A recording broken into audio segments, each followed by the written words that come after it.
जिस नारी के, जिस स्त्री के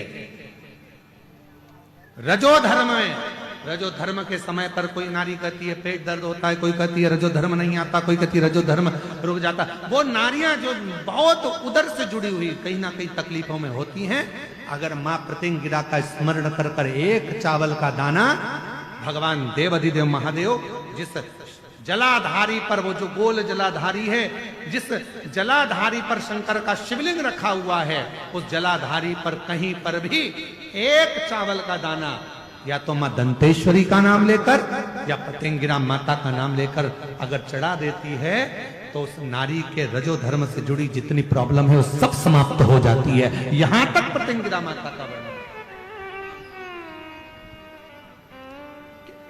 एक पत्र है, अच्छा है।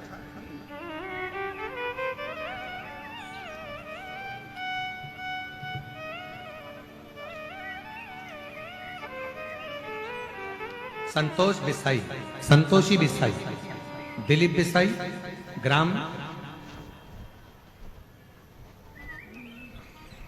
पढ़ना जरा जल्दी बोलो पढ़ के। भेजरी पदर, भेजरी पदर, ठीक है, सही पढ़े हैं, ठीक है। आगे बोलो।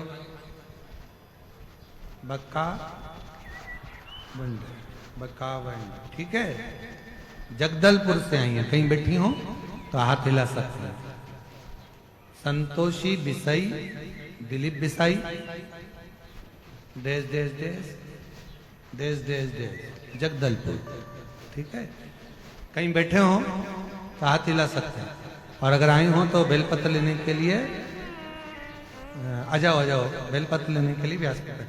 मेरी बड़ी बहन भीमवती सेठिया, ग्राम मार्केल नगर नार का दोनों किडनी खराब हुआ था। विशाखापट्टनम में इलाज होने के पश्चात किडनी दोनों खराब हो गई थी, और विशाखापट्टनम में इलाज होने के पश्चात डायलिसिस चल रहा था। डायलिसिस चालू हो गया, हफ्ते में 2-3 बार डायलिसिस होता। मेरे पति ने अपने दोस्तों को सीहोर से रुद्राक्ष मंगाकर प्रतिदिन शिवलिंग पर जल चढ़ाकर प्रतिदिन जल को पिलाना शुरू किया, तो डायलिसिस करना बंद हो गया है। मैं बाबा को यहाँ प्रणाम करने के लिए आया हूँ। अर्थात आपका विश्वास, आपकी दृढ़ता, आपका भरोसा। शंभो शंभो शंभो शंभो शंभो शंभो, आपका विश्वास, आपका भरोसा, आपकी दृढ़ता रोग से मुक्त कर दे।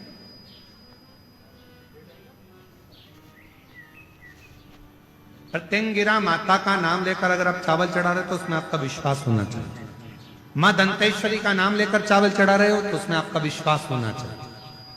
काली पुराण वर्णन करती है, देवी भागवत वर्णन करती है, अथर्ववेद वर्णन करता है कि एक प्रतिंगिरा माता और एक मां दंतेश्वरी, ये 2 देवियां ऐसी हैं, अगर कोई कितनी भी काली विद्या कर दे, कोई कहीं की भी विद्या कर दे, इन देवी का नाम लेकर केवल दक्षिण में खड़े हो और शिवलिंग पर जल चढ़ाते समय उत्तर की ओर मुख कर कर, जहां अशोक सुंदरी का स्थान होता है, यहां से जल चढ़ाते चढ़ाते धार को जो पानी की आगे ले जाता है, प्रतिंगिरा माता या दंतेश्वरी माता का स्मरण कर कर फिर जल शिव पर चढ़ाता है, फिर प्रतिंगिरी का नाम लेकर, दंतेश्वरी का नाम लेकर फिर जल चढ़ाता है। उसकी जिंदगी में अगर कोई कितनी भी तंत्र मंत्र विद्या कर दे, उसके ऊपर असर हो ही नहीं पाता, उसी समय पर कट जाता है। ये वो प्रतिंगिरा। 2 माता ऐसी है, 2 जगत जननी ऐसी है कि दुनिया का कोई भी व्यक्ति कितना भी टोना कर दे, चाहे दुनिया का कोई भी व्यक्ति कितनी भी विद्या कर दे, चाहे दुनिया का कोई भी तांत्रिक, कोई विद्या करने वाला तुम्हारे ऊपर कितनी भी विद्या कर दे, 2 देवी ऐसी है जो उस टोना को, उस विद्या को पलट देती है। और यह हम नहीं कह रहे, देवी भागवत कह रही है। देवी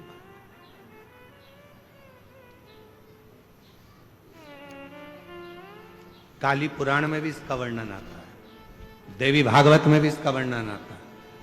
दो देवी ऐसी हैं जो कोई अपने ऊपर अगर विद्या कर रहा है और वो दो देवी का स्मरण कर लिया जाए, उन दो देवी का नाम लेकर मात्र शंकर के शिवलिंग के सामने जो अशोक सुंदरी वाली जगह होती है, वहां पर अगर इन दो देवियों का नाम लेकर अगर जल चढ़ा दिया जाए तो किसी ने अगर विद्या करी भी होती है तो पलट जाती है। कोई कितना भी बड़ा तुम्हारे लिए तंत्र मंत्र कर रहा हो, वो तुरंत पलट जाता है, एक क्षण नहीं लगता और उनका नाम लेने से ही पलट जाता है।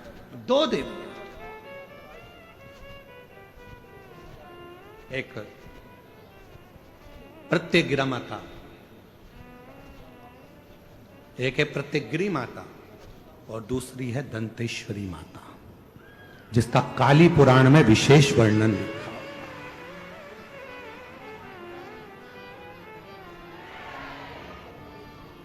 जिसका देवी भागवत में वर्णन आता है। और महाराज प्रत्यगिरी माता का वर्णन स्वयं यहां तक, प्रत्यगिरा माता का वर्णन यहां तक अथर्व वेद में भी प्रत्यगिरी माता का वर्णन और दंतेश्वरी माता का स्मरण यहां तक अथर्व वेद में भी वर्णित किया गया प्रत्यगिरी माता का। काली पुराण में तो है, देवी भागवत में भी है। ये जो दो देवियां हैं, एक प्रत्यगिरी माता और दूसरी, जम के बोलो,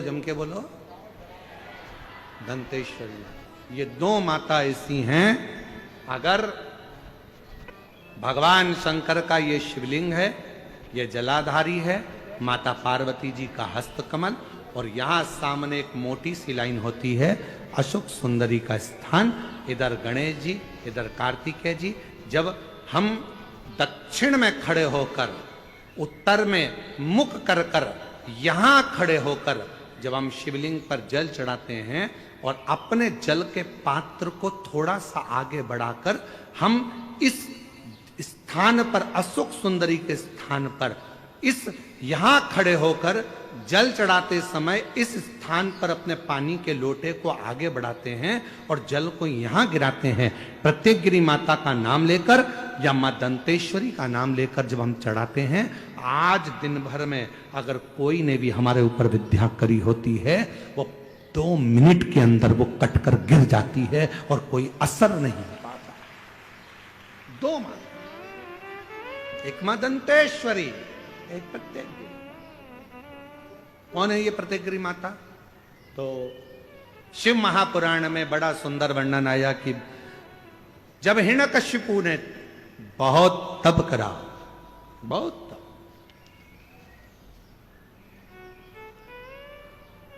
बहुत तप,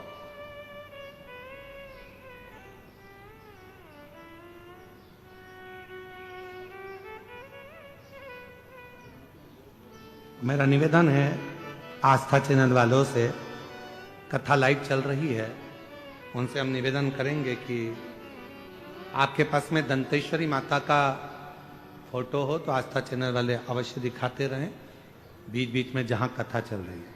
और प्रत्यगिरी माता का अगर फोटो हो तो सिंह का मुंह होगा माँ का, स्त्री का शरीर होगा माँ का, और बड़े बड़े दंत होंगे उनके, प्रत्यगिरी माता। अगर वो भी चित्र हो तो अवश्य जहां कथा चल रही है तो लोगों को मालूम पड़े कि प्रत्यगिरी माता कौन सी है, दंतेश्वरी माता कौन सी है, उनका स्वरूप का दर्शन अवश्य करें।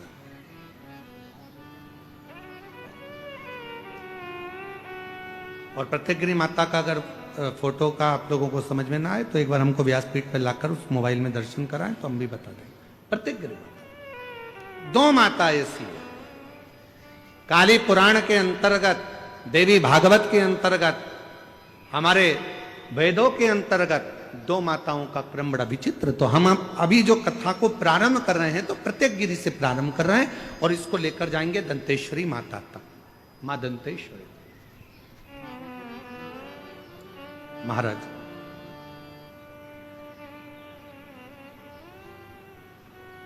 हिरण्यकशिपु ने तप किया, वर मांगा भगवान से, वर प्राप्त किया। ना नीचे मरूं, ना ऊपर मरूं, ना अंदर मरूं, ना बाहर मरूं, ना अस्त्र से मरूं, ना शस्त्र से मरूं। एक तकबीर माता का मोबाइल पे निकालो।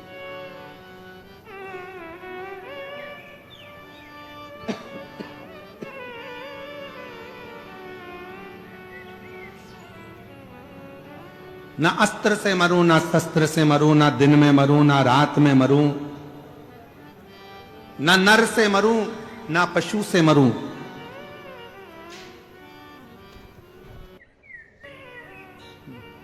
ना ही 12 महीने में मरूं। ये हिरण्यकशिपु ने वर मांगा, वर दिया तथास्तु, ठीक, और वो वर मिल गया। हिरण्यकशिपु बड़े बहुत प्रबल हो गए, ऐसा वर प्राप्त हो गया कि अब मेरे प्राण नहीं छूटेंगे, ऐसा वर मिल गया मुझको कि अब मैं मरूंगा नहीं। खूब खूब उत्पात हिरण्यकशिपु ने मचाया। घर आया तो पता चला कि मेरी धर्मपत्नी के गर्भ से एक बेटे ने जन्म लिया है जिसका नाम प्रहलाद है, जिसका नाम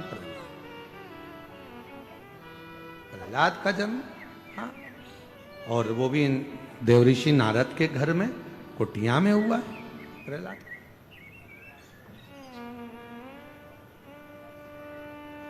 हिरण्यकशिपु प्रहलाद की भक्ति को देखते रहे, क्योंकि प्रहलाद देवऋषि नारद के घर में रहे तो उन्होंने भगवान का भजन सुना, भगवान का स्मरण सुना। और हिरण्यकशिपु की धर्मपत्नी गर्भस्थ थी, जिसको मारने के लिए स्वयं इंद्र लेकर जा रहे थे कि गर्भ में जो बच्चा होगा वो मारना जरूरी है, नहीं तो हिरण्यकशिपु जैसा क्रोधी होगा, वह भी विवाद करने वाला होगा, असुर होगा। तो नारद जी ने उसको छुड़ा लिया था, और नारद जी ने उसको इतना ज्ञान दिया था, इतना ज्ञान दिया कि गर्भस्थ बालक भगवान की अविरल भक्ति में डूबने वाला उत्पन्न हुआ। इसलिए हमारे पुराने समय की माताएं कहती हैं कि गर्भ में जब बच्चा रहे उस समय पर रामायण गीता का स्मरण करना चाहिए, गर्भवती नारी को भगवान का भजन करना चाहिए, गर्भवती नारी को भगवत स्मरण करना चाहिए, गर्भवती नारी को भगवान को जल चढ़ाना चाहिए, गर्भवती नारी को अच्छे अच्छे पुराण वेद और शास्त्र श्रवण भी करे और पढ़े भी। पर आज के जमाने में जैसे गर्भ ठेरता है डॉक्टर कह देते हैं बेड रेस्ट, पलंग पर पड़ी रहो दिन भर।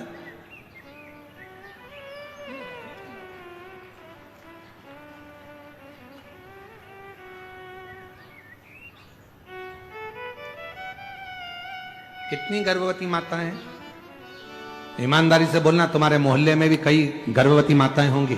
कितनी हैं जो रामायण पढ़ती हैं, कितनी हैं जो गीता पढ़ती हैं, कितनी हैं जो शिव पुराण पढ़ती हैं, कितनी हैं जो भागवत पढ़ती हैं?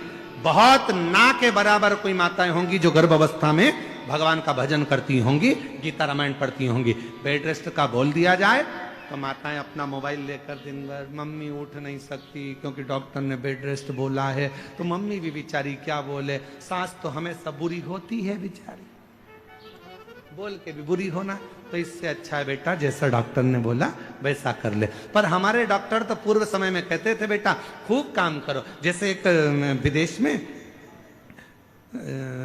एक संत घूमने गए तो वहां उन्होंने देखा 2 तरह का हॉस्पिटल था। इधर लिखा था कि ऑपरेशन से बच्चे होते हैं और इधर लिखा था नॉर्मल डिलीवरी होती है। अब डॉक्टर को, संत को लगा बताओ गजब का हॉस्पिटल है, एक ही हॉस्पिटल में 2 जगह लिखा है, इधर ऑपरेशन से होते हैं, इधर लिखा है कि नॉर्मल डिलीवरी होती है। तो संत ने पूछा क्यों भैया, ये ऑपरेशन से बच्चा होता है इसका कितना पैसा लगता है? तो उन्होंने कहा इसके लगभग 5 लाख रुपए लगते हैं। अच्छा, और जो ये नॉर्मल डिलीवरी होती है इसका? तो कहा इसके लगभग 20 लाख रुपए लगते हैं। नॉर्मल डिलीवरी के 20 ऑपरेशन से 5, ऐसा क्या है? तो कहे चलो अंदर चलकर दिखाते हैं। तो ऑपरेशन वाले का उन्होंने थिएटर दिखाया, जो भी ऑपरेशन रूम था। इसमें बच्चे को माता के ऑपरेशन कर देते हैं और बच्चे को बाहर निकाल देते हैं। और इसमें एक छोटा सा जमीन दी है, अपनी सब्जी बनाओ, अपनी सब्जी बो, गेहूं है, खूब चक्की चलाओ और चक्की चलाकर बढ़िया आटा बनाओ, अपनी रोटी खुद बनाओ, अच्छे से झाड़ू लगाओ, पोछा लगाओ, अपने घर को साफ रखो और अपने आप तुम्हारा बच्चा हो जाएगा। हमको 20 लाख रुपए दो और अपने घर जाओ। ये 20 लाख।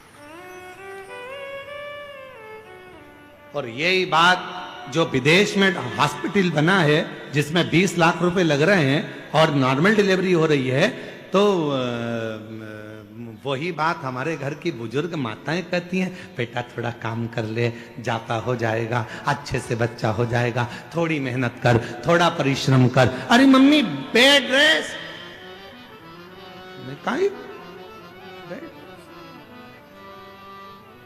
तो माँ ने कहा अच्छा ठीक है बेड रेस्ट ले, तो थोड़ी रामायण पढ़ ले। मम्मी रामायण गीता पढ़ ले, नहीं। और मालूम पड़ा वो केवल सीरियल देखती रही। ऐसा कोई सीरियल नहीं बना जिस सीरियल में कहीं का रोता नहीं मिला। तुम पूरे एक एक नाटक निकाल के देख लो, कहीं की ना कहीं की 24 घंटे रोती मिले। पूरे नाटक कहीं की ना कहीं की रोती मिलेगी। कहीं सास रोएगी, कहीं बहू रोएगी, कहीं ये रोएगा, कहीं वो रोएगा। पूरे नाटक में दर्द भरे सीन ही दिखते हैं। इसलिए औलाद भी जो पैदा होती है आज के जमाने में की, वो भी नाटक कंपनी पैदा होती है। नाटक गोदी में रखोगे तो चुप, गोदी से नीचे उतारोगे तो पे पे करे। इतने में तो सास भी चिल्ला के कह दे, हमारी भी 4 औलाद थी री बहू, खिला देते, पिला देते, पटक देते, खेलते रहते, पर तेरी औलाद धाई भगवान जाने ना जाने कहां से आई। ऐसी औलाद समझ ही नहीं। योग भी कर तो पहले नियम था। अब हिरण्यकशिपु की धर्मपत्नी को लेकर चले गए देव ऋषि नारद, और उन्होंने जो उपदेश दिया, हिरण्यकशिपु की पत्नी को समझाना प्रारंभ किया, ज्ञान उपदेश देना प्रारंभ करे और भगवान के भजन गाना जो प्रारंभ करे, तो गर्भ में जो बालक था जन्म लेते ही उसने आह्लाद किया, भगवान के नाम का वर्णन किया, तो उसका नाम प्रहलाद। प्रहलाद अब वो भी भगवत भजन में लग गया, वो भी भगवत स्मरण में लग गया, भक्ति में डूब गया।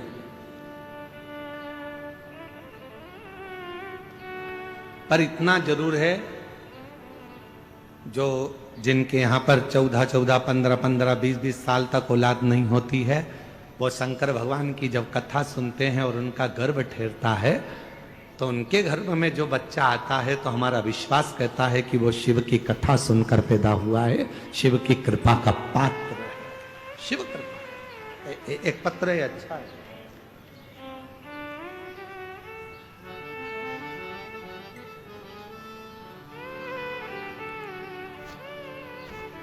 गुरु जी, पंडित जी, मेरा नाम सपना नायक और मेरे पति का नाम कमलेश नायक। मैं ग्राम सोनापाल मुंजिला जिला बस्तर की निवासी हूँ। कहीं बैठी हो तो हाथ हिला सकती हैं, अगर कहीं बैठी हो तो हाथ हिला सकती हैं। मेरा नाम सपना नायक और पति का नाम कमलेश नायक है। कहीं बैठी हो तो हाथ हिला सकती हैं, और अगर बच्चा आया हो साथ में तो लेकर व्यासपीठ पर आ सकते हैं। बच्चे को साथ लाई हैं तो ला सकते हैं। मैं ग्राम सोनपाल मुंजला जिला बस्तर की निवासी हूँ गुरुदेव। 1 लोटे जल का, आप लोग एलईडी पर पत्र पढ़ सकते हैं, पत्र चल रहा है एलईडी पे। 1 लोटे जल की क्या बखान करूं, मेरे जीवन में एक नई रोशनी भर दिया।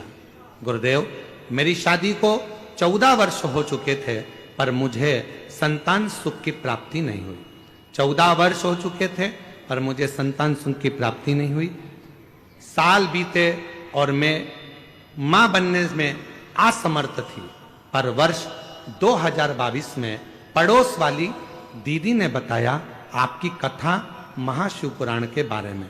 तब टीवी के में आपके कथा का महाशिव पुराण देखना प्रारंभ किया और मैंने देखा आपने कहा सफेद आंकड़े के जड़ को बांधो और भगवान का पशुपतिनाथ का व्रत करो। और मैंने ऐसे ही किया, सफेद आंकड़े की जड़ को बांधा और पशुपतिनाथ का व्रत प्रारंभ किया। उसके बाद में रायपुर गुड़ियारी पहुंच गई।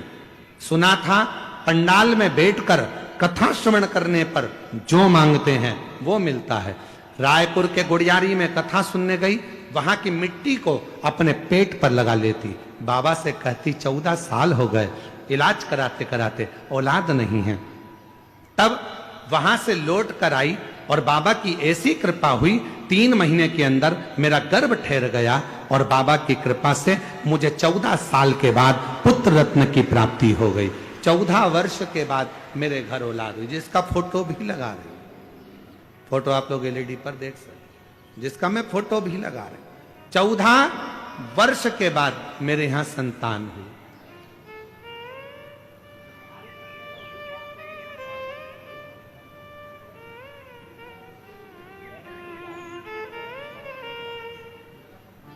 हमने उसका नाम भोला रखा है। शिव की कृपा से हुआ है, बाबा की करुणा से हुआ है। और तेरी कृपा का क्या है भरोसा, कब किस पर हो जाए, जरा सी हम पर कर दो, जरा सी हम पर कर दो। आप भी बोलो साथ में, जिस पर भी हो गई तेरी कृपा करुणा वो भव पार हुआ। बोलो बोलो बोलो, भव पार हुआ। पापी हो चाहे जितना, उसका भी बाबा उद्धार हुआ, उद्धार हुआ। गिद्ध अजामिल गणिका जैसी तेरे मन को भाई, जरा सी हम पर कर दो, जरा सी हम पर कर दो। तेरी कृपा का क्या है भरोसा, कब किस पर हो जाए, जरा सी हम पर कर दो, जरा सी हम पर कर दो। जब तक उसकी कृपा नहीं होती, करुणा नहीं होती, दया नहीं होती, तब तक भगवान केवल आपके विश्वास पर, आपके भरोसे पर शिव है। भरोसा है शंकर जी, भरोसा नहीं है शिव है। विश्वास है तो परमात्मा है और विश्वास नहीं है तो परमात्मा भी नहीं। विश्वास है तो परमात्मा।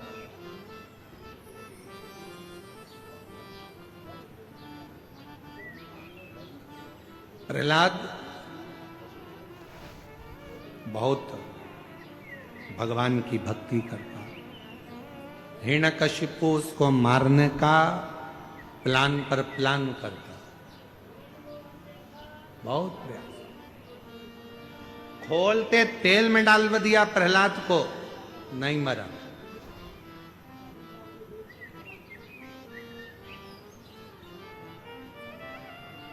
पहाड़ से नीचे पटकवा दिया, नहीं मरा। प्राण नहीं छोड़ा। अपनी बहन से कह दिया, क्या नाम था प्रहलाद की बुआ का? जम के बोलो, जम के। होलिका। होलिका नहीं था, नाम था डूंडा। क्या नाम था? डूंडा। इसलिए आज भी होली में मोटे मोटे लकड़ी के डूंड जलाए जाते हैं। होलिका कैसे पड़ा? होली का नाम पड़ा कैसे? डूंडा नाम था। प्रहलाद के बारे में सुन रखा था। हिरण्यकशिपु ने आकर कहा, बहन डूंडा, तेरे पास ब्रह्मा जी की दी हुई चादर है, उसको तू अगर ओढ़ कर बैठ गई तो तू जलेगी नहीं। एक काम कर, प्रहलाद को गोदी में लेकर बैठ जा, और जब बैठेगी आग ही चारों तरफ से लगेगी, तेरे ऊपर चादर रहेगी, तू बच जाएगी और प्रहलाद जल जाएगा। ढूंढा ने अपने भाई का कहना मान लिया और चादर ओढ़कर बैठ गई। चारों तरफ से आग लग गई। ढूंढा को लगा मेरा छोटा सा भतीजा जल जाएगा, क्योंकि वो बुआ थी। बुआ कभी बद्दुआ नहीं देती है, बुआ दुआ देती है। बुआ ने अपनी चादर उतारी, अपने भतीजे पर, प्रहलाद पर डाल दी, खुद जल गई पर अपने भतीजे को बचा लिया। ऐसी होती है बुआ जो देती है दुआ। बुआ कभी बद्दुआ नहीं देती। आज के जमाने में बुआ शब्द को लोगों ने बदनाम कर दिया। लोगों को लगता है बुआ जी आई हैं तो कुछ लेकर जाएंगे, बुआ जी आई हैं तो कपड़े लेंगे, बुआ जी आई हैं तो ऐसा करेंगे। नहीं, बुआ आती है तो दुआ देकर जाती है। लोगों ने होली का त्योहार मनाया, अर्थात वो ढूंढा जलने से पहले अच्छा काम कर कर परमात्मा की होली, इसलिए हमारे देश में मनाते हैं होली का त्योहार। वो मरने पर अपने भतीजे को बचाकर परमात्मा की होली थी वो होली। पर दंतेवाड़ा वाली जीजियां तो कह रही हैं कि उनका बहन का नाम ही होली था। बालक को अति प्रेम से अंकलिया बैठाए और ढूंढा बैठी अग्नि में आपा लिया मिटाए। ढूंढा अग्नि में बैठकर अपने आप को मिटा ली पर अपने भतीजे को बचा लिया। 14 साल के बाद हुआ। एक बार जोरदार ताली।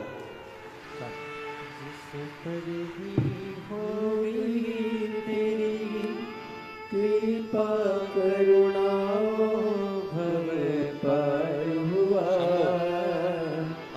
भव पार हुआ। हर हर पापी हो चाहे जितना, उसका भी बाबा उद्धार हुआ,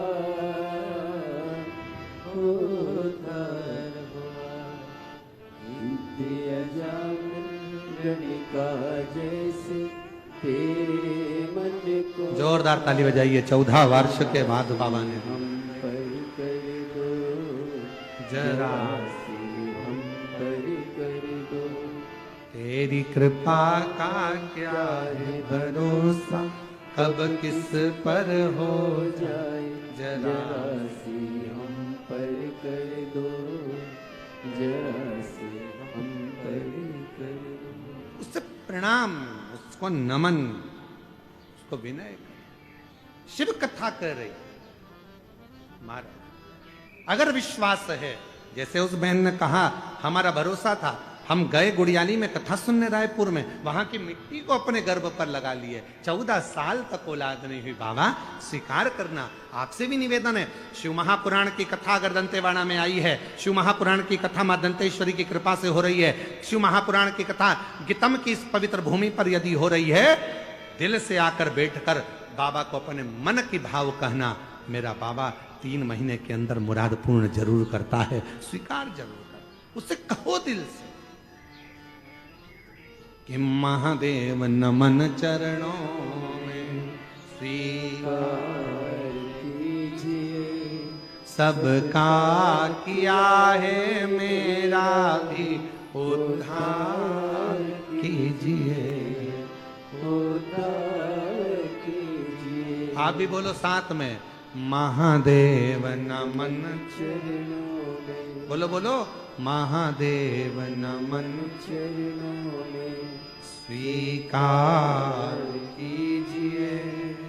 सबका किया है मेरा भी उद्धार कीजिए, उद्धार कीजिए।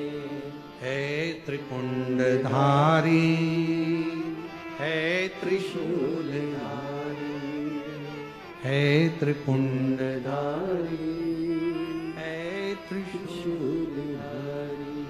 बस उसको विनय करो, निवेदन करो। प्रहलाद अग्नि से भी जला नहीं, हाथी के पांव के नीचे मरा नहीं। तब हिरण्यकशिपु को क्रोध आया और हिरण्यकशिपु ने एक धधकता हुआ खंबा सामने खड़ा कर दिया। अग्नि में तप रहा था वो खंबा कई समय से। हिरण्यकशिपु से पूछा हिरण्यकशिपु ने प्रहलाद से, क्या इसमें तेरा भगवान है? हाँ, इसमें मेरा भगवान।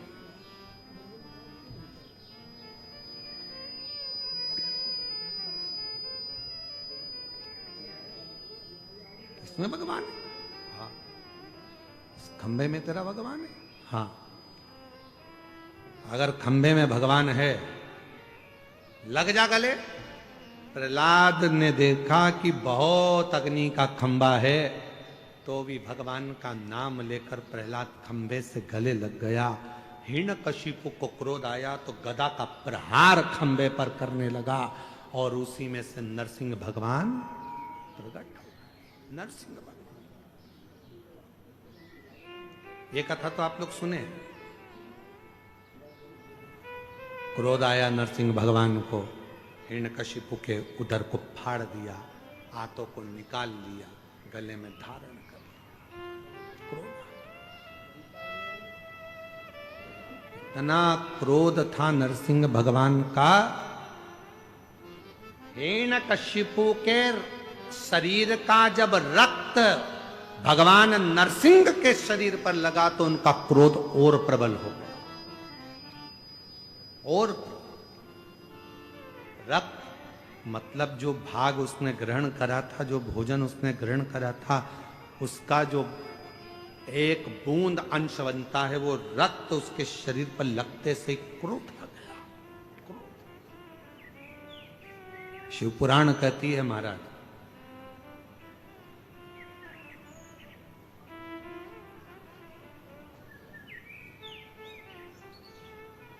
जैसा खाया अन्न, बोलो बोलो जम के बोलो, वैसा हो गया मन। जैसा पियो पानी, वैसी हो गई वाणी। और जैसा पिया दूध, वैसा बन गया बुद्ध। बुद्धि कैसे बनी है? दूध से। थैली का पियोगे तो थैली जैसे हो जाओगे, डब्बे का पियोगे तो डब्बे जैसे हो जाओगे, और गौ माता का अगर दूध पियोगे तो गाय जैसे निर्मल हो जाओगे। ये दूध पर आधार। कई लोग बोतल का दूध पी पी के, वो माताओं ने ऐसी आदत डाल दी है बोतल की, ना जाने वो बोतल कहां से आ गई। जन्म हुआ बच्चा, थोड़े दिनों तक तो माँ ने अपना स्तनपान कराया, और थोड़े दिन के बाद उसके हाथ में एक दूध की, अरे जम के बोलो, जम के जरा, बोतल पकड़ा दी। पहली बार ना जाने कौन से मुहूर्त में तुमने उसके हाथ में बोतल पकड़ाई थी। हाथ में आई दूध की बोतल, थोड़ा बड़ा हुआ तो स्कूल में आई पानी की बोतल, और बड़ा हुआ कॉलेज गया तो कोल्ड ड्रिंक की, बोलो बोलो बोलो बोलो जम के, कोल्ड ड्रिंक की बोतल। कोल्ड ड्रिंक की बोतल छूटी, फिर नहीं बोलूं तो अच्छा है। वैसे ही सीवर वाला महाराज बहुत बुरा है बोलने के मामले। और अब जब बोतल पकड़ ली तब गुरुजी के पास, गुरुजी गुरुजी इनकी बोतल छुड़ा दो। तो गुरुजी कहे उनकी मम्मी के पास जाओ जिन्होंने पकड़ाई थी, बचपन में पकड़ाई थी दूध की बोतल, उस दिन से ना जाने कौन से मुहूर्त में पकड़ी थी, और वो दूध की बोतल जब से पकड़ी तो आखिरी तक नहीं छूटी है। मेरा निवेदन है, पहले के बुजुर्ग चांदी की कटोरी होती थी, नी होती थी, तो तांबे की कटोरी में, कांसे की कटोरी में, कांसे की चम्मच से, पीतल की कटोरी में, पीतल की चम्मच से अपने बच्चों को धीरे धीरे दूध पिलाते तो उसमें वात्सल्यता होती थी। बोतल पकड़ाने से अच्छा है अपने बच्चे के मुख में राम राम कहकर, शिव नाम कहकर, कृष्ण नाम कहकर उसके मुख में थोड़ा थोड़ा दूध चम्मच से पिलाना प्रारंभ करो। हाथ में बोतल मत पकड़ाओ, आखिरी तक पकड़ लेगा, किसी मुहूर्त में पकड़ ली तो दिक्कत खड़ी हो जाएगी। बोतल से पीछा छोड़ो, बोतल से।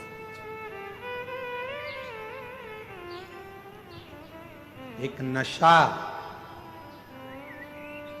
जो कई लोग करते हैं, मदिरा का नशा दारू का नशा, शराब का नशा, एक नशा। लोग कहते हैं कि नशा करने वाला बर्बाद हो जाता है। शिव महापुराण की कथा कहती है केवल नशा करने वाला अकेला बर्बाद नहीं होता है, जो नशा करता है उसका पूरा घर, उसके बच्चे, उसकी पत्नी, उसका कुटुंब, उसका परिवार सब बर्बाद हो जाता है।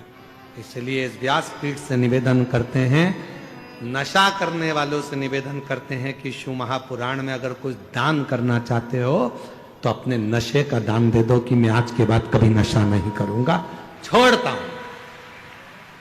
मेरा बाबा यहां आया है, मेरा भोले बाबा यहां पहुंचा है, मेरा शंकर भगवान यहां आया है, मैं उस प्रेशर नहीं आ रहा है, मेरा बाबा नहीं है, बाबा यहां आए हैं तो मैं नशे का त्याग करता हूं। पर बैठकर भगवान देवाधिदेव महादेव से प्रार्थना करिए, विनय करिए, भाव से बाबा को विनती करिए। जहां जगह मिले वहां बैठकर बाबा को अपने मन का भाव कहिए, हृदय से प्रार्थना करिए। सभी को मालूम है प्रार्थना जब बोलेंगे साथ में आप लोगों की आवाज़ व्यासपीठ तक आना चाहिए, और व्यासपीठ और आपकी आवाज़ दोनों को मिलाकर भगवान देवाधिदेव महादेव के चरणों में पहुंचे। बाबा से विनय करेंगे, निवेदन करेंगे, प्रार्थना करेंगे, विनती करेंगे।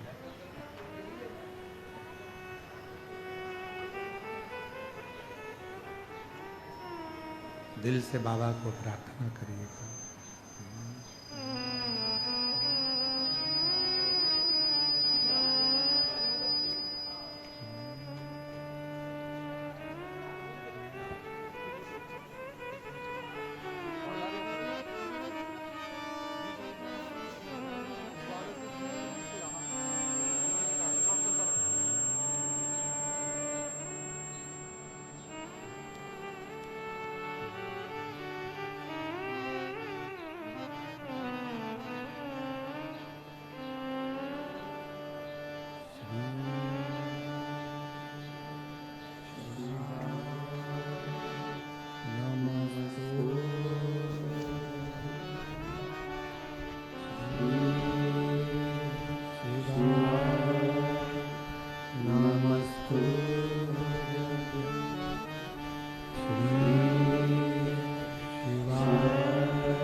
भोला सब दुख काटो,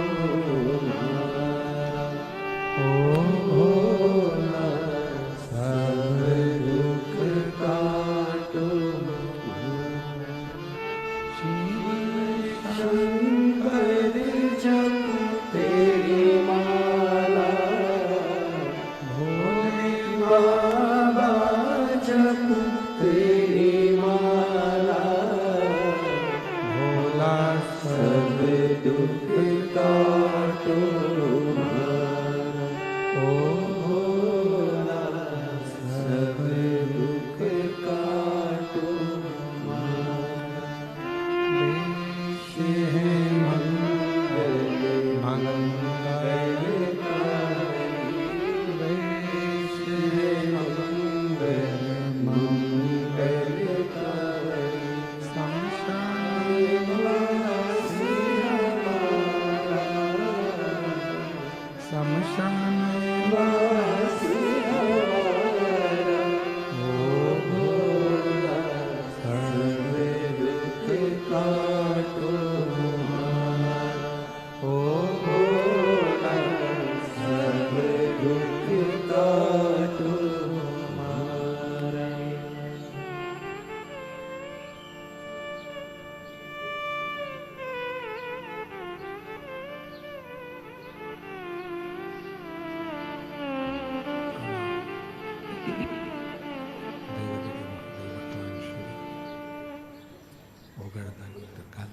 कैलाशी भगवान शंकर की पवित्र कथा कह रही है, शिव महापुराण की कथा।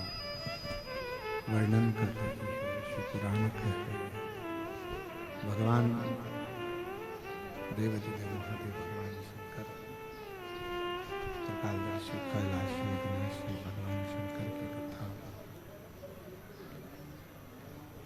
नरसिंह भगवान का प्राकट्य हुआ।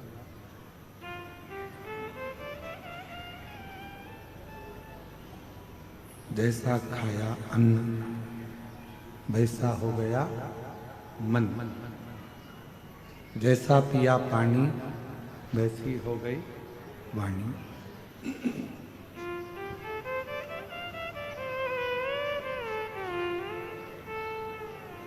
हिरण्यकशिपु के शरीर का रक्त नरसिंह भगवान के शरीर को लग गया तो क्रोध और तीव्र हो। किसी के घर का यदि भोजन ग्रहण कर रहे हो तो पहले विचार करना कि वो भोजन हमें फलित होगा कि नहीं। भोजन बनाने वाले का भाव भी शुद्ध है कि नहीं।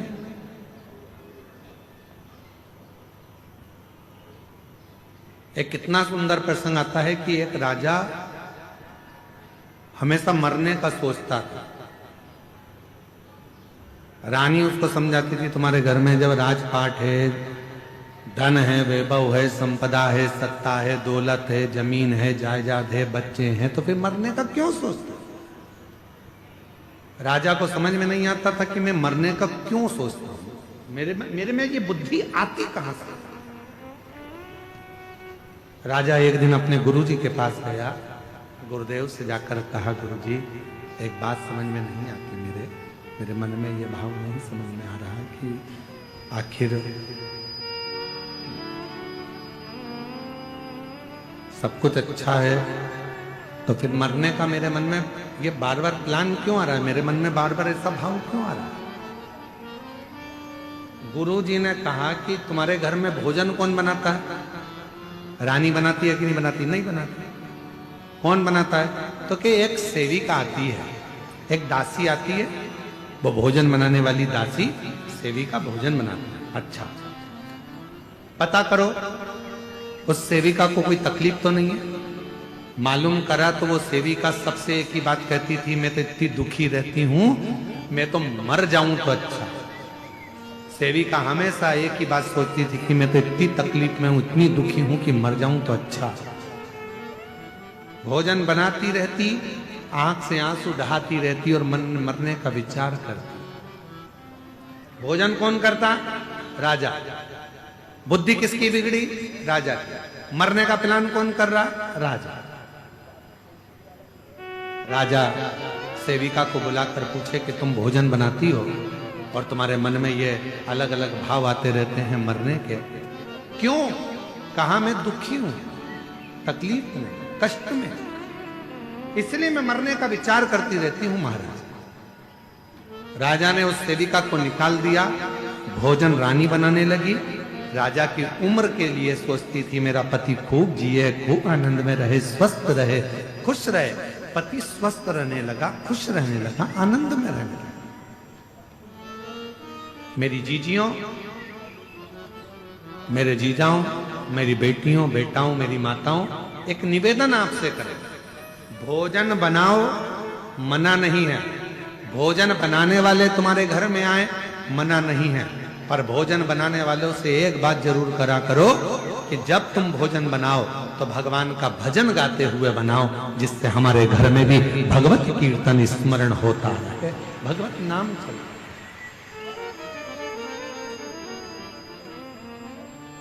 अब वो अपने टुकड़े रो रो कर, टुकड़े बोल बोल कर भोजन बनाए। अब मालूम पड़े अंदर इतना गुस्सा आ रहा, इतना गुस्सा आ रहा, और वो पूरा गुस्सा आटे उसनने में, इससे तो ये कर, और आटा उसन रही है, रोटी का आटा मल रही, और अंदर से गुस्से में लाल होती चली जा रही, और आटे पे सारा गुस्सा निकाल दिया, और वही आटे की रोटी बनी। जिसने खाई, घर में लड़ाई लड़ाई, ये भी लड़ रहा है, वो भी लड़ रहा है, भाई भाई लड़ रहा है, बहन भाई लड़ रहा है, सास चिल्ला रही, बहू चिल्ला रही।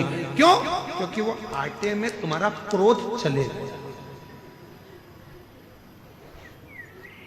कई माताओं की आदत रहती है चावल में सीटी नहीं आती। अरे बोले तो जम के, चावल में सीटी नहीं आती तो गुस्से में वो चावल की सीटी बार बार सीटी पर वो आई नहीं तो इसने 2 बार लाया ऐसे 2 बार आखिरी में उसने धम के दिया रप। अब तुमने तो चावल में देर रख के गुस्सा निकाल रही हो चावल की सीटी पर।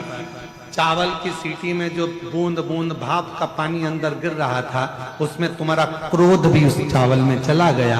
किसी ने खाया गुस्से में लाल हो गया। तुम्हें समझ में नहीं आ रहा मेरे घर में ना जाने क्या हो गया। पहले बहुत शांति थी, आजकल जिसे देखो वो गुस्से में बोलता, वो झगड़ा करता, लड़ाई करता, क्रोध करता। क्या कारण?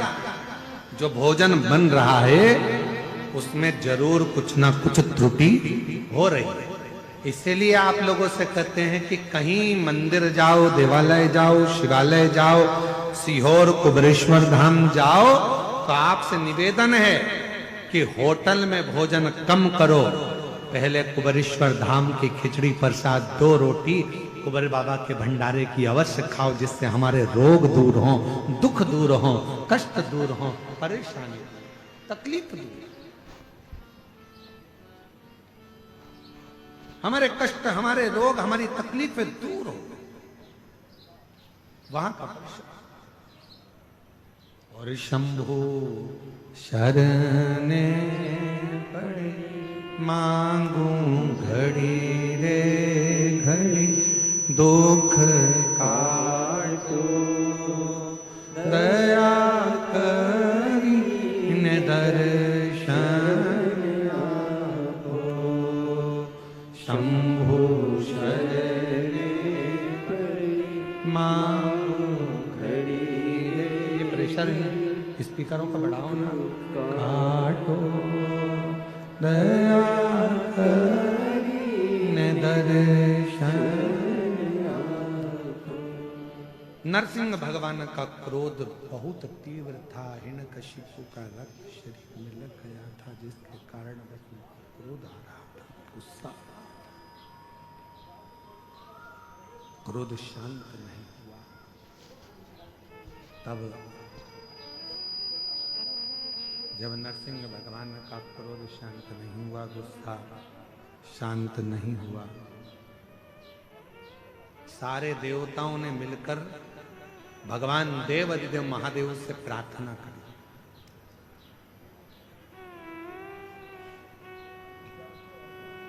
एक कथा है प्रत्यग्र माता की। कथा के प्रारंभ में कहा है 2 देवी हैं, उन दोनों का जल यदि आप उनका नाम भी पुकार लेते हो, हम तो यहां तक कहेंगे अगर किसी को बहुत गंदे गंदे स्वप्न आते हो, बहुत गंदे स्वप्न, हर कुछ दिख रहा है, सांप दिख रहे हैं, मौतें दिख रही है, कहीं कुछ दिख रहा है, एक्सीडेंट दिख रहा है, अपने ही मालूम पड़े पति के बारे में ही गलत देख लिया, पत्नी के लिए गलत देख लिया, माँ बाप के लिए गलत देख लिया, भाई बहन के लिए गलत देख लिया। कभी कभी ऐसा लगता है अंदर से कि मेरे पति के साथ कुछ गलत ना हो जाए, मेरे बेटे के साथ गलत कुछ ना हो जाए, मेरी पत्नी के साथ गलत कुछ ना हो जाए। घर के लोगों के लिए हम जब गलत गलत विचार मन में आने लगते हैं, तब प्रत्यग्र माता का नाम या दंतेश्वरी माता का नाम किस रूप में लेना है वो कथा चलती है। और शायद संपूर्ण विश्व में इस कथा की धूम है, पूरे विश्व कि दंतेश्वरी माता की कथा को हमें श्रवण करना है। आखिर माँ का स्वरूप क्या, माता का स्वरूप, माता का स्मरण, माता की भक्ति, माता का विश्वास है। तो नरसिंह भगवान का क्रोध बड़ा तीव्र हो रहा था, प्रकट हो रहा था। वो क्रोध शांत नहीं हो रहा था, क्रोध शांत। सब देवता मिलकर भगवान देवाधिदेव महादेव के पास में पहुंच गए, भगवान शिव जी के पास। और भगवान देवाधिदेव महादेव के पास में जाकर, भगवान शंकर जी के पास जाकर भगवान देवादिदेव महादेव से प्रार्थना कर, बाबा नरसिंह भगवान को बड़ा क्रोध आ रहा, बड़ा, आप उस क्रोध को मिटा दीजिए, आप उस क्रोध को शांत कर दीजिए, उस क्रोध को समाप्त कर दीजिए।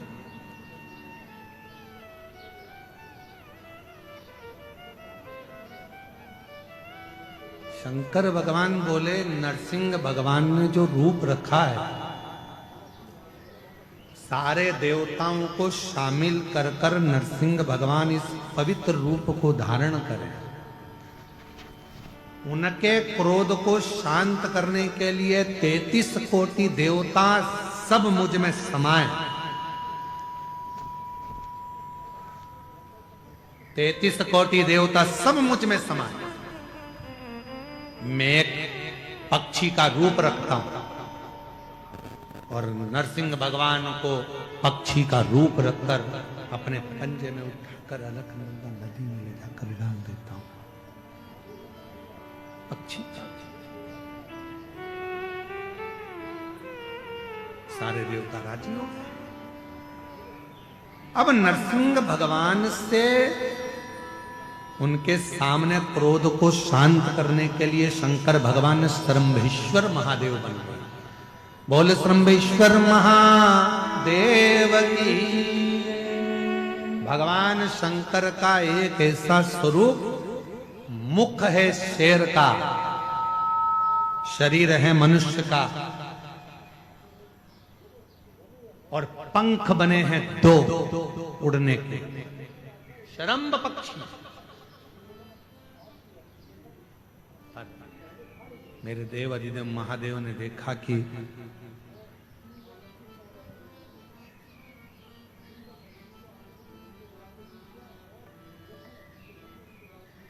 मेरे भोलेनाथ जी ने देखा कि ये मैंने सिंह का रूप तो ले लिया है, मनुष्य का शरीर भी हो गया, पर पंख किसको बनाया जाए। तब मेरे भोलेनाथ ने त्रिदेवियों का आवाहन किया, हे लक्ष्मी, हे पार्वती, हे सरस्वती, आओ और तुम मेरे पंख बन जाओ।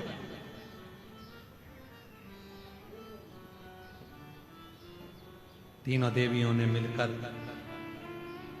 शालिनी और प्रत्यंगिरा माता उनके पंख बनकर उड़ने लगे।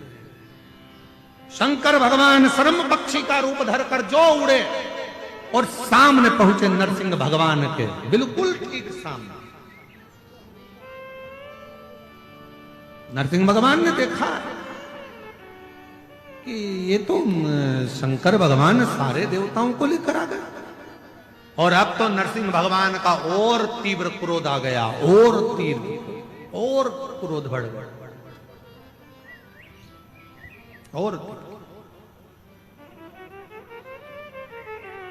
और जैसे ही और तीव्र क्रोध हुआ, नरसिंह भगवान ने अपना और रूप बदल लिया। शंकर भगवान बने शरंभ पक्षी, तो नरसिंह भगवान स्वयं गंडभैरुण का रूप धर लिए। एक ऐसा पक्षी जिसके दो मुख थे और बड़े बड़े पंख, दोनों में होने लगा युद्ध। देवता ने सोचा था हम तो इनको ठंडा करने के लिए, शांत करने के लिए जा रहे थे, पर इन दोनों में तो युद्ध छिड़ गया। करें क्या? उसी समय मां शरंभ पक्षी के उस पंख के रूप में जो मां प्रत्यंगिरा माता थी, उसी समय पर उन्होंने अपना स्वरूप अलग किया, और जैसे एक सिंह का मुख होता है, सिंह का मुख है, नारी का स्वरूप है, और मां उसी पल प्रत्यंगिरा माता के रूप में प्रकट हो गई। उसी पल, उसी समय आप लोग दर्शन कर रहे होंगे आस्था चैनल पर, सभी आस्था चैनल वासी और जितने भी कथा में बैठे हैं, एलईडी पर भी आप लोग प्रत्यंगिरा माता का दर्शन कर रहे होंगे। सिंह का मुख है मां का, भयंकर जिब्या लपलपाती हुई, भयंकर दंत है माता के, शरीर स्त्री का है मां के।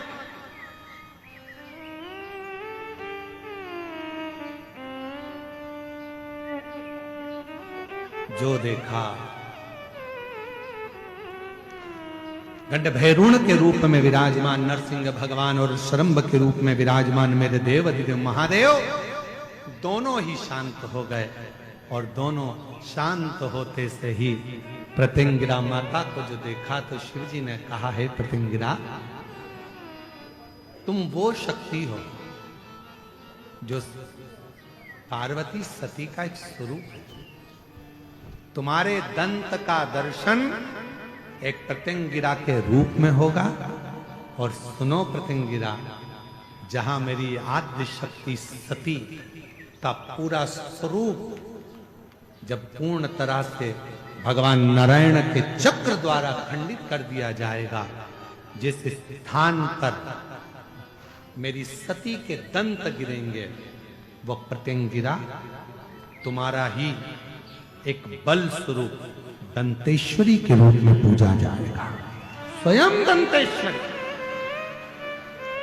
एक प्रत्यंगिरा और मां आद्य शक्ति सती माता का जब शरीर के टुकड़े करे गए, जो दंत गिरा है वो दंतेश्वरी के रूप में मां विराजमान हुआ है। आज संपूर्ण जगत जाने ना जाने पर क्षेत्र में आप और हम कथा को श्रवण करने के लिए बैठे हैं। ये मां दंतेश्वरी का वो क्षेत्र है जहां माता की 52 शक्ति पीठों में से एक शक्ति पीठ विराजमान है।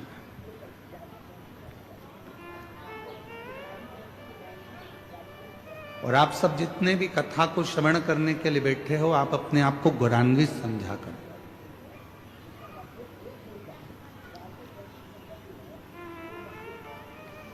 आप अपने आप को गौरवान्वित समझो, अपने आप को गौरवान्वित मानो कि आपका जन्म कोई साधारण सी जगह पर नहीं हुआ, उस बस्तर क्षेत्र में हुआ है जिस बस्तर क्षेत्र में स्वयं शंकर भगवान कहीं ना कहीं किसी ना किसी रूप में विराज। वो कहीं ना कहीं किसी ना किसी रूप में है, बैठे हैं।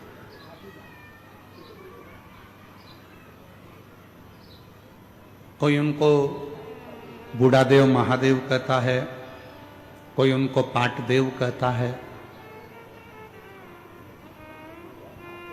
कोई उनको आंगादेव कहता है। जिसकी जो मर्जी हो, जिसका जो भाव हो, उस भाव से शिव को लोग पूछते हैं। शायद दुनिया में 2 पवित्र नदियां ऐसी हैं जिन नदियों के जल से शंकर भगवान का शिवलिंग प्रकट होता है।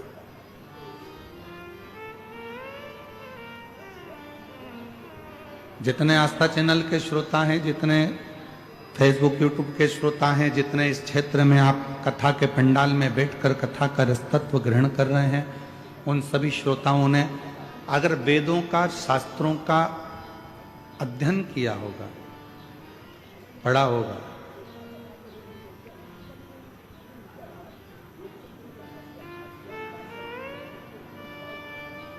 भारत की भूमि की वो 2 पवित्र नदियां जिन नदियों का जल से शंकर का शिवलिंग प्रकट होता है,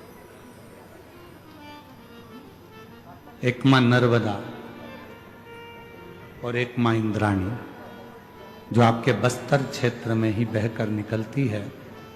ऐसी पवित्र नदी इंद्राणी जिनके जल से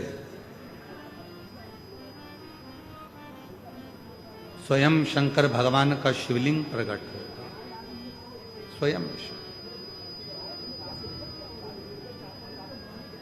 और आज कहने में पीछे नहीं हटेंगे, पूरे बस्तर की भूमि को यदि खोद कर देखा जाए, या पूरे बस्तर की भूमि को खोद लिया जाए, या पूरी बस्तर की भूमि के एक एक अंश को यदि निकाल कर देखा जाए, तो पूरी भूमि पर कोई मिले चाहे ना मिले, पर पूरे बस्तर की भूमि में खुदाई में मेरे शंकर भगवान का शिवलिंग जरूर मिलेगा। यहाँ पूरी भूमि शिव की, पूरी धरा शंकर भगवान की।